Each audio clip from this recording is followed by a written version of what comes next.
Okay, let's talk about classroom attention signals.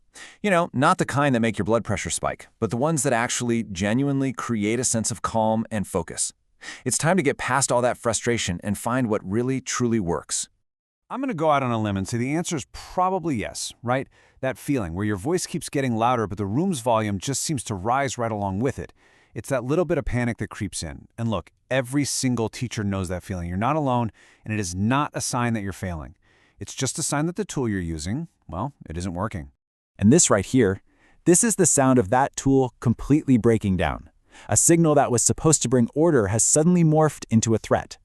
You can just feel the tension in those words, can't you? That's the exact moment you go from guiding your class to battling them. And that is such an exhausting place to be. So let's start right there, with that feeling of exhaustion. We've got to diagnose the problem before we can fix it. Why do so many of the signals we try to use end up sounding, well, like that? Let's dig into the sound of frustration and figure out why these tools fail so often. The reasons are actually pretty simple when you break them down. First off, we try to introduce a new signal right in the middle of chaos when we're already stressed out. Bad timing. Second, we're inconsistent. One day it's a clap, the next it's a countdown, the next it's something else. And third, and this is the big one, this signal gets all layered up with our own emotions. Students are brilliant at reading tone. So when a signal feels like a threat, their brains just don't respond with cooperation, they respond with stress. And that brings us to the most important part of this whole thing. We need a fundamental mindset shift. This isn't about being louder or trying to be more demanding. It's about completely reframing the purpose of an attention signal. It needs to be a gentle shift, not a desperate shout. And you can see that shift so clearly when you put them side by side.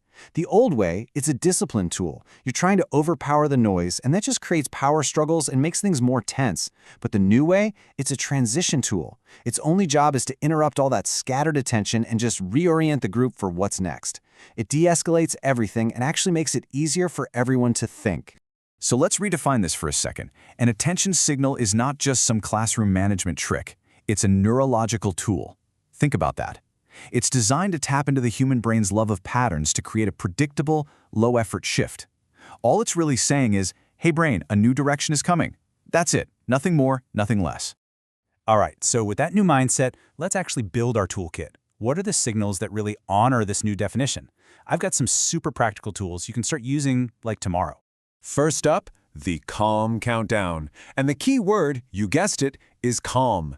This is not your classic frantic 5, 4, 3. No, this is a slow, totally neutral 5, 4, 3.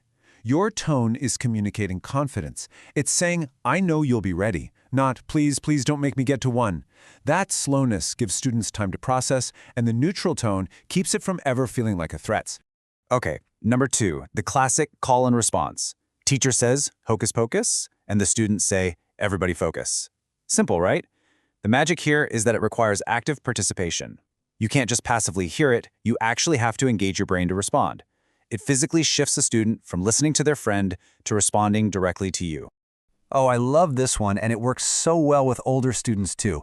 You just raise your hand and you wait. That's the whole thing. You stop talking. The power here is all about social mirroring. One student sees you, they raise their hand. The next student sees them and raises theirs. It's amazing. Calm literally spreads across the room, and you haven't said a single word. Here's another great one, the timer reset. You just project a quick 15-second timer on the board and say, find your next spot. And the genius of this is that it externalizes the authority. It's not you nagging anymore, it's the timer. The timer is this neutral party that says when it's time to move. It completely removes the personal power struggle from the equation. And hey, your toolkit doesn't have to stop there. You can try the proximity pause. Just silently standing near a noisy group. Your presence alone is often enough. Or a rhythmic cue, like a simple clap pattern that cuts through noise without yelling. Or my personal favorite, the quiet voice shift, where you actually lower your voice. It forces students to lean in and listen out of curiosity. It's pretty amazing to watch curiosity replace resistance. Now, we've just gone through a ton of tools, but I need you to listen to this next part because it's the golden rule, the absolute most important rule of all. Pick one.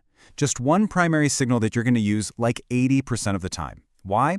Because consistency is what builds that automatic, effortless response in the brain. It becomes second nature. Okay, so you've picked your signal. Now what? Well, here's the step that almost everybody skips. You have to actually teach it. So let's walk through exactly how to do that, step by step. Listen, this part is so important. You teach the signal when everyone is already calm, not in the middle of a chaotic moment. You explain why you're using it, you model what it looks and sounds like, and then you practice it like it's a game. Time them. Whoa, that was 4 seconds. Think we can do it in 3? You're building this positive, shared experience around the signal long before you ever actually need it. And while you're teaching it, here are the traps you've got to avoid. Don't be inconsistent. Don't yell over them. Wait for silence. It's so much more powerful. And the moment you get their attention, don't ruin it with a long lecture about why you needed their attention. Just move on. And above all else, keep it neutral. This signal is not a punishment. All right, for our last section, let's pull the camera back a bit.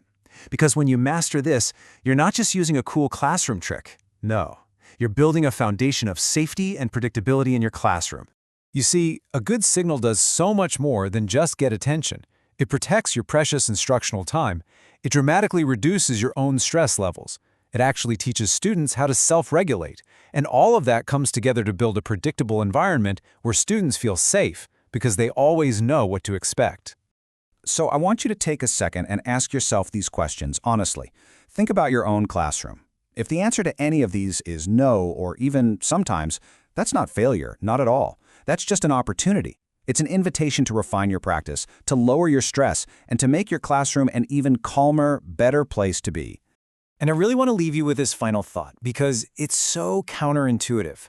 We often think that effective classroom management has to be big and dramatic, but the exact opposite is true. The very best signals, they're boring.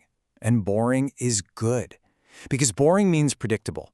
And in a classroom, predictable means safe. And a safe brain is a brain that's finally ready to learn.